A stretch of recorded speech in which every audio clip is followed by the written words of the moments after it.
Hi, welcome to Makeup and Monarchies. My name is Tiffany. I am a cosmetologist, hairstylist, makeup artist, and lover of all things UK medieval history. Today, we are meeting with the History Mike. He has the Lion and the Rose podcast. So I'm so excited to have him on today. Thank you for having me. So today, we're talking about Elizabeth Woodville, my fave. Ooh, she's definitely an interesting person and a great topic to talk about. Yes. I don't know a whole lot about her, so catch me up because I got some questions for you. Sure. I have not done a full episode on her. She is my favorite, so I just wanted to give her her own thing, but I like this as an intro to that. Elizabeth was born in what we think was October of 1437. She was the oldest daughter of Jacquetta and Richard Woodville. Jacquetta was the widow of John, Duke of Bedford, uncle to Henry VI. And Richard was a lone squire that she fell in love with after John's death. There's more here, and I'll cover that when I do Elizabeth's full episode. But she was the oldest daughter of, I believe, 13 children, 14 children in there. It's 13. Yeah, yep. She was raised at Grafton Regis in Northamptonshire, England, and she got married around, I think, 16, 17, 18 in that time. Her first husband was Sir John Grey. He was a Lancastrian knight. They were married for probably around 9 years in there. They had two boys. The oldest was Thomas Grey, and the youngest was Richard Grey. John was killed in battle and in 1961, and at that time her family was also Lancastrian. What So year? What year did he die? 1461. Okay. I think it was either Towton or, yeah, say it was St. Albans. It was one of those in my head. So at that time, because now we have Edward IV as king, a lot of the Lancastrians found that their titles, lands were stripped of them. And that's what happened to Elizabeth and her two boys. She ended up moving back home with her parents and to raise the boys because she had nothing. God. Mm. Now, I know there's a lot of myths and marriages and maneuvering. Mhm. The story goes that she waited under a tree to plead for her son's inheritance, right? Yeah. So and basically walked away a queen. Do you think that there's truth in that like romanticized version of this? I like to think that there is. Okay. I don't think so. I mean, maybe who even knows if it was under this oak tree? Maybe that was just the myth. Maybe that she was knew they were coming and just met up on a path with them. I do think it was probably not love at first sight, but probably lust at first sight. And then it just, I mean, we all know the ending to that story, right? So it yeah. kind of comes in. I mean, he did have a wandering eye, right? People have said that about him. Why do you why do you think he kept the marriage away from the public for as long as he did? Was it, like you said, was it love at first sight or was it something else? Because a lot of people had a problem with that one. So I think it was kept a secret because she was a commoner and she was a Lancastrian, which double whammy. Yeah, because his council did not like it at all, and neither did the nobility. Right. And also, they had their own plans going for Edward at that time, anyways, because typically you would have a king marry nobility of another country. That's typically how it went. Not always, but typically that's how it went. So I think he kept it under wraps because he was like, oh, crap, I got to figure out how to do this without I have a pissing everybody question. off. He, they were married in May. How many months did until he actually spoke about it? It could have been May. I've seen August as well. Oh, really? Okay. I think it was September of So that. that's not like a couple weeks. This is a fair amount of time.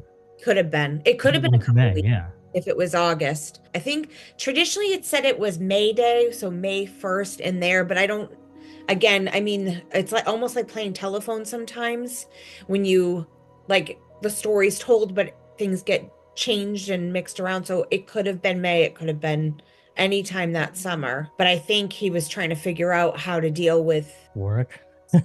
yeah, like his counsel and how is this going to happen and how to come out with it and say, like, well, actually, I'm married, so your plans have gone awry. Do you think he burned a lot of bridges by doing that?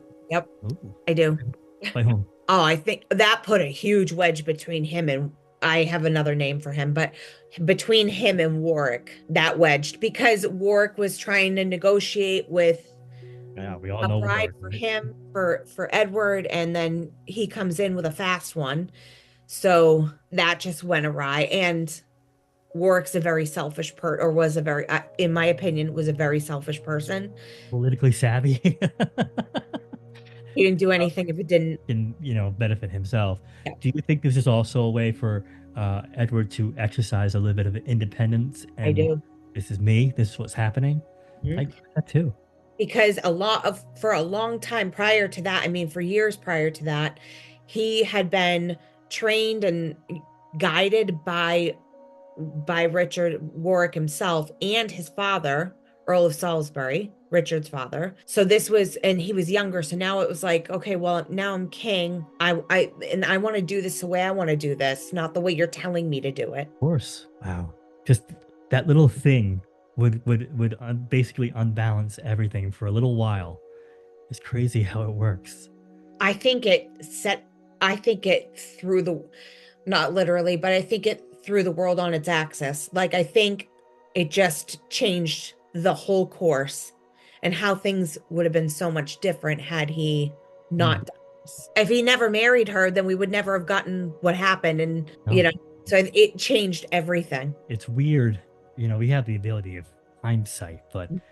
it's amazing looking back at all these different pieces fitting together at the right place at the right time to allow history to go the way it went. And it worked out perfectly for a lot of people, but Mhm. a short few, it did not, as we know. Yeah, I think they're one. I think they're one of them where it didn't work out great, but I know I wish it had worked out better. It didn't work out bad, but I just wish it had been a little bit better. Yeah, I think we could all say that. Yeah. Well, a child of Disney, right? Like I just need everything tied up in a nice little bow at the end. I know. I Hour know. and a half, two. If you push it 2 hours with this story, I can't do it. I need a happy ending, and let's Yep. go. Yep. Okay, I know we just touched on it, but I just want to get a little bit more clear on it. When they finally revealed the marriage, how bad was the fallout in terms of Warwick? Because Warwick was the guy. He Mhm. he was everywhere and anywhere at any given moment, and he must have been just flat out mad. Oh, absolutely. And I think that was the wedge. And that wedge never went away between them. I think Edward tried, but it was always there and like this underlying issue between the two of them. I mean, we're talking about a big thing. We're talking about credibility and, Mhm. being perceived as something, and that's touchy, especially back then. Right. And he had this incredible, track record of helping Edward and helping him win these battles, or, the way he had trained him, the way it all had been going. They had been winning, winning, winning. So then for Edward to do this was like he pulled the rug out from underneath him and kind of said, like, well, he undermined him. Of course, it was betrayal at the very Yes. most. Yeah. And I imagine he got even more mad when Elizabeth started putting her family in positions of power too. Yeah, but I don't think that they had a choice with that. They had to do that. That had to be done. Of course, but I don't Mhm. think Warwick was too happy about it because his influence was shrinking. Do you think? I think so. Remember at that time nobody could get married unless they had the king's permission. Hmm. You have a family that was a commoner and now has risen up in the matter of months. So they had to solidify Elizabeth's spot Hmm. by marrying off all of her siblings to people of nobility. That great chain of being always pokes his ugly head Mhm. all over the place. You gotta love it. So obviously, you just said the Woodvilles didn't waste their time. Uh, do you think that there was like the family was overreached at all? Did they too fast? Were they building too many alliances right away? Did they overreach politically at all? Did it trigger a backlash? Yeah, I mean, I think it would have probably been perceived better and accepted better if it had been a slower So build. the whole rush really made it look Yeah. bad. Okay. Yes. Like, why are you guys doing this all of a sudden? Like, what? I mean, you had little Catherine got married at what, 6 to Buckingham? Yeah. That, That that was a, I mean, weirds me out. oh, absolutely. I don't think that they needed to do that right away, but I mean, maybe they felt like they did because of what the political landscape looked like at the time. Do you think it's a lot for her own safety, getting her family into these positions? Because Yes. okay, I I think mean, so. Because if her whole family is now married off to nobility, it just helps her seat, if you will. It okay. helps make her safer. Now, what do you think about John Woodville and the Duchess of Norfolk? That was an overreach. I feel bad for both of them, I mean, for John and for, the Duchess of Norfolk. I feel bad for both of them. That was money. That was only for the lands and the money. do you think it was a smart move? Money and lands aside, do you think it was a smart move because it pissed off a lot of people, Well, important if it pisses people? people off, then yes, I do think it was a smart move. Like, if you piss everybody off, but it was smart, but kind Hmm. of, I think that stunted John too. I feel bad for him. I mean, the marriage did scream opportunism, right? Mhm. It didn't sit well anywhere. And Nope, do you think it tainted the Woodville name a little bit for a while, or probably, yes. do you think that that taint lasts throughout the centuries up to now, or just in their lifetime? I think that name is tainted Mhm. probably for everything. Maybe not just that one thing. Okay. I I mean, think they get a unfair rep mhm. because they were only doing what they needed to do. And Jaquetta was no fool. She had already done the nobility thing before with her first husband. So she knew what she needed to do and she knew what needed to get done. And Chiquetta herself is just a wild mythological creature, right? Because Mhm. the A lot. fact that she was able to be accused of witchcraft, and obviously her family just stretches back so far back into mythos, and later Elizabeth herself was whispered about, right? How Mhm. seriously did should we take the allegations? Do you think they were serious enough back then?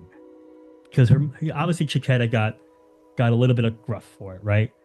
But did Elizabeth? I, I don't think as much as it's been portrayed Or do now. you think it was just a tool just to smear somebody, just to Oh, take it I out? always was used that way. I mean, I'm from the Boston area. We'll look at what happened here in 1692. It was always a smear. If something did not happen the way, no offense, a man wanted it to happen and a woman was at fault for, or whatever was at the cause of however it didn't go, that was the first thing they said was, oh, it was witchcraft.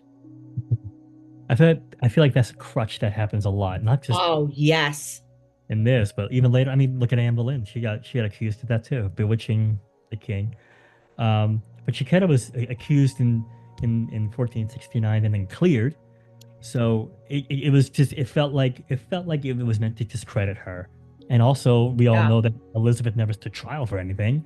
And I don't know about you, but when I think of Elizabeth Woodville, I don't think of witchcraft. So in my personal perceiving of things, it didn't stick with Elizabeth anyway. No, I don't think it did either. I think now it's just used as like a hot topic to, discuss about her. I did a video about on my channel, I did a video about Jaquetta. And the whole witchcraft thing actually started from like she wanted, I don't remember it exactly, but she wanted a tapestry, or it had to do with a tapestry, and then this one person said they wouldn't do it, and it was like a money exchange, something like that. So it was like a ridiculous reason for it to even be said. So that was the core of why that witchcraft accusation happened. Okay. It All was right. weird. So do you think that the Woodvilles were ever really truly accepted at court, or were they always kind of seen as like, outsiders? I think some accepted them. Mm-hmm. I don't think everybody did. Um, I think there was a lot of animosity there, Mm-hmm. but I do think that they were accepted by some. Do you think the dangers to that family heightened after Edward was gone? Did you Oh, couldn't yes. protect him anymore? Yes. Jeez. So Edward dies, right? Everything starts to unravel. Elizabeth flees to sanctuary again, right? She's always doing that. What do we how, what do we know about how she handled not only herself but her entire position in that moment? Because that whole series of events seemed like she had thought about this situation for a while, and it just seemed to click. After his death, and Yeah. go extinction. I think she just did it because it's what she had done in 71 when he was deposed or usurped, and when they put Henry back on the throne. She immediately did that because she knew she was safe. And I think she felt like she wasn't safe, and that's what she knew to do, and that's why she did it. And taking the kids with her, obviously to keep them safe as well. Mine, all of them minus Edward, but she knew they'd be safe there. It's just crazy that it's a concept we don't often remember, but the sanctuary, right, at Westminster Abbey. Mhm. Um, and like you said before, she'd been in this political upheaval before, Mhm. so it's a lot worse this time, right? And a lot of people were moving against her quickly. Yeah, yes. Jeez. And when it first happened, I do think that the intention was to get Edward on on the throne, but Mm. they didn't want her or her family's influence because he had been basically raised and trained by her brothers at Ludlow, and they didn't want that influence on him. Now, this is a subject that gets looked at from every angle. A lot of people agree Mhm. with it, some people don't. Mhm. She agreed to hand over her son to Richard III and was playing the long game, right? Do you think she had a choice in the matter? Do you think she believed him? Did she believe Richard? Yeah, because as soon as she handed over, we all know. I know. Breaks my heart. I think she did. I think she believed him. Okay. Because prior to Edward's death, he was a loyal brother.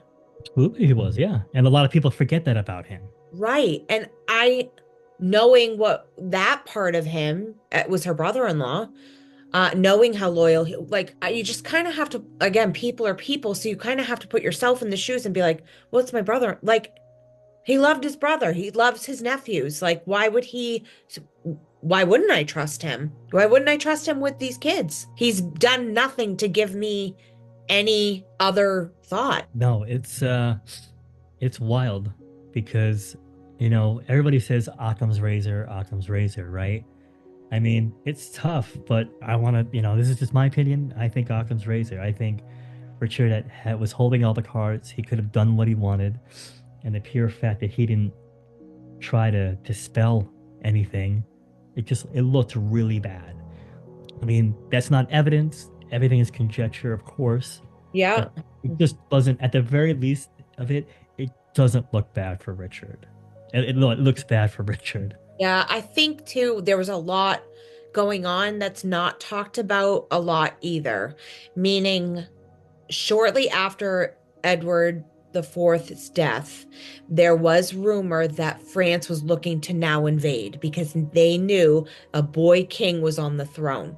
Now, Hmm. Richard was Lord Protector. Now, that being said, Richard could do things on behalf of the king, Hmm. but may have not been enough pull if France invaded. So Of I course. think that's why Do you honestly think everything happened. France was going to invade, or do you think they had more of they were trying to outmaneuver and get some influence about who they wanted on the throne? Do you think they could have invaded and beat it? Oh, I do think they were going to. I do. because we go back to 1475. They we have the treaty between Louis and Edward. There was some upheaval about that. There were people that were not happy with that. They were promised a war. Now remember too, prior to that treaty, it was still kind of 100 Years' War. Right. That treaty basically officially ended that war. So they were expecting to go to war with France again. Okay. I mean, So that's fair. now now that Edward's out of the equation, France is like, let's go, let's go. So to wrap it all up in this little section anyway, what do you think happened to the princess in the tower? Boys. Ugh, I, I know it's a loaded question. I I know. And there's so many different theories out there. I literally just did an episode about this. I only did 3 theories. I know there's plenty more, but it's you know what upsets me about it before you answer is hmm that we have those the skeletons, right? And nobody, yeah, so to speak, right? We think we have them. hmm Why they haven't done any sort of testing? I thought Charles III would be more open to getting those answers. I know he expressed some interest about this before he actually became king, Yep. and I understand the respect part of it, but I also understand the lore. Like, do we want to get rid of this popular piece of mythos that helps drive a lot of things and commerce and so to speak? Yeah. Oh, yeah. I didn't even think of that. I think, well, I'll start with that and then I'll tell you what I think. I think they haven't done it because even if it's comes that it's not the boys, we're still right where we are. But yet you've made the effort. You've made, oh well, Yeah. it's been 500 years. Let's show a token of good faith because they found those 2 kids that they were children hmm underneath where they thought they might be, Yeah. and it's the mold. But Mhm. but they're finding bodies there all the time. Right. And there were other bodies there too when they found them. Did they find a body underneath the wall? They were trying to move the wall back a little bit, and they found a body literally halfway under the wall. I'm sure they did. I didn't see it, but it doesn't shock me. The last time I was at the tower, I remember talking to one of the yeomen about it. A haunting place. I love going there. Every time I go, I always make an effort to get there every time. hmm I could spend all day in there. You have to. There's so much to I see. know. Just to And and take your time in going through everything. it was funny. I had walked into like a broom closet or something because it was an actual in the tower, the White Tower itself, and there was nothing in it, just a little small little room. So I hmm shut the door, and there was nothing in that room would lead me to believe that I was in 2022 or whatever year I was there. So looked out the window, and of course I hmm saw Tower Bridge. I'm like, this is something about this place. The allure of it is just hmm it's I love just a it great there. time. It really is. And I try to go there every time, like I said. I always bring my buddy Saul. He has to come up from Kent, and he always goes with me. It was always a fun time.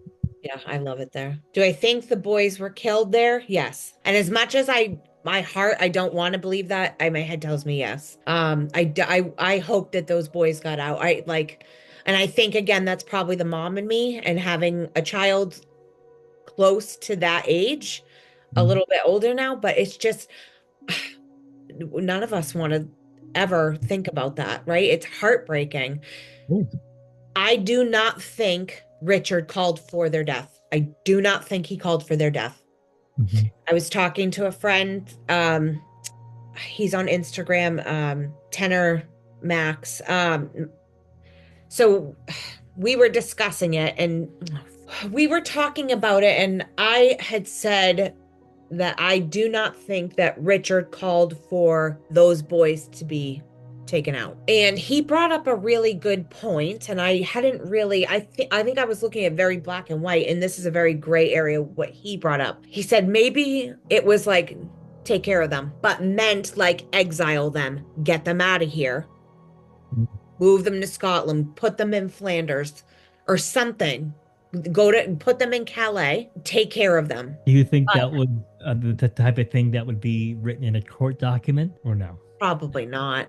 There was Also, it comes back to this thing. How come he never denied it? He had to have known that he was being blamed for it, right? Um, And later on, you have all these, the pretenders that pop up. Do you think they were legitimate? Do you think they weren't? Do you think it was a power play on that end?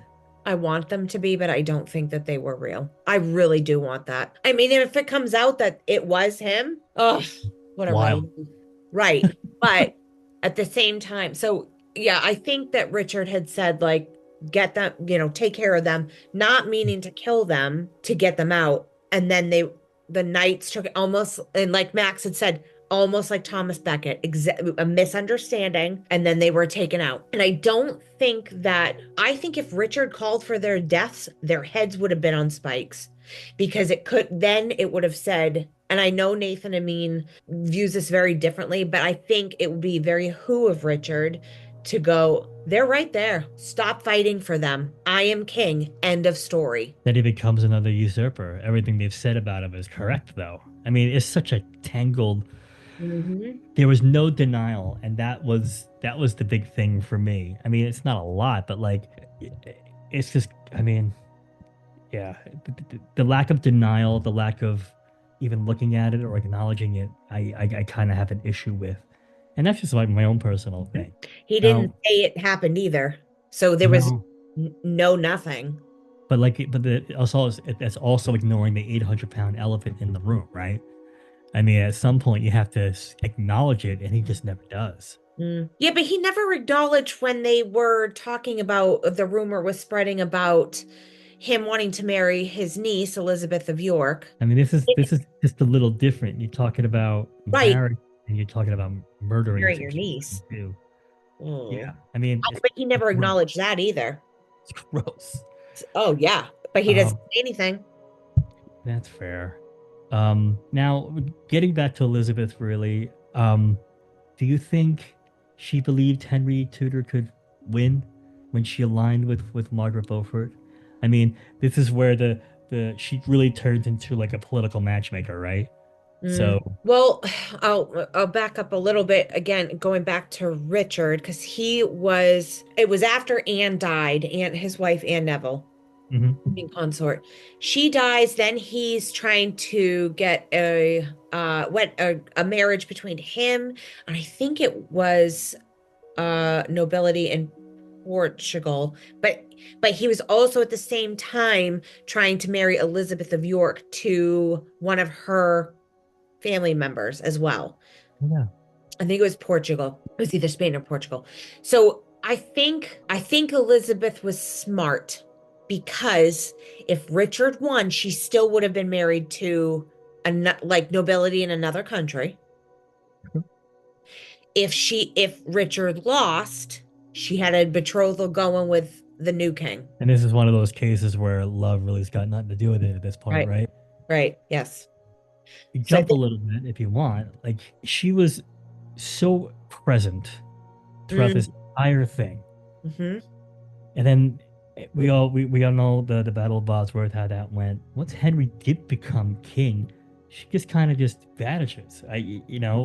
Do you think, because it's quite obvious if you read a lot or watch contemporary stuff now, when you talk about Henry the Seventh and that whole era, you rarely hear her name even being spoken. And do you think Henry had pushed her aside at that point and said, I'm doing this, you can relax? Or do you think she stepped away? I think that she stepped away. She was present for Arthur's baptism. Hmm. She was one of his godmothers, so she was there for that. But I think too that she's the mother of the queen consort, so they don't have a huge pull at court.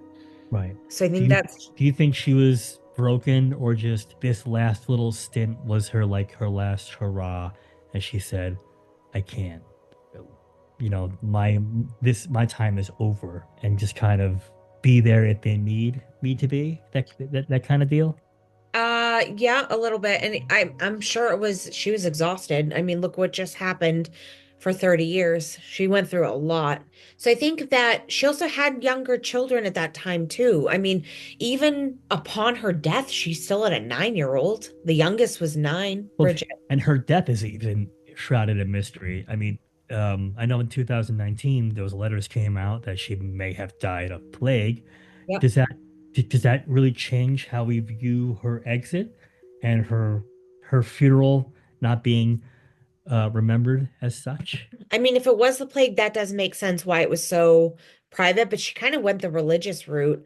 Mhm. The youngest was Bridget. She became a nun. So I think that she just kind of went the religious route and just quietly retired into the abbey. Yeah, and I think it makes sense because, as you know, the Venetian ambassador wrote a letter in 1511 commenting. So it really makes sense. And because, obviously back then the plague victims were taken care of and disposed of fairly quickly with a limited ceremony. Yeah. This is wild, really Yeah, wild. it is why. Yeah. Yep. And and the imagery it conjures up, even now you see these mass graves of all these plague victims. It's Mhm. brutal to watch. It really is, but like, Mhm. how are you supposed to do that? But basically, there is no Tudor dynasty without this woman, right? Without there's no Elizabeth the First. So why do you think she gets so overshadowed? Because she was really the thing that got this whole thing started, right?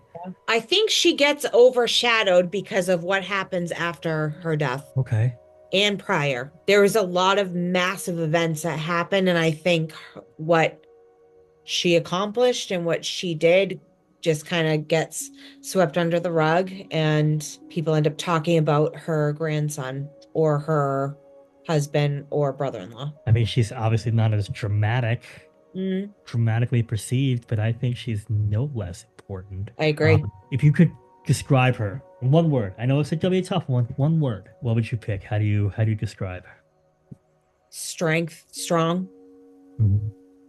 The amount of stuff that she had to endure or go through. I know my personal word for her would be resilient because Yeah. when I go over a lot of my notes, I'm just floored by just the amount of Hmm. things that were going on. I don't know. I mean, Mama Bear would be another one. you think?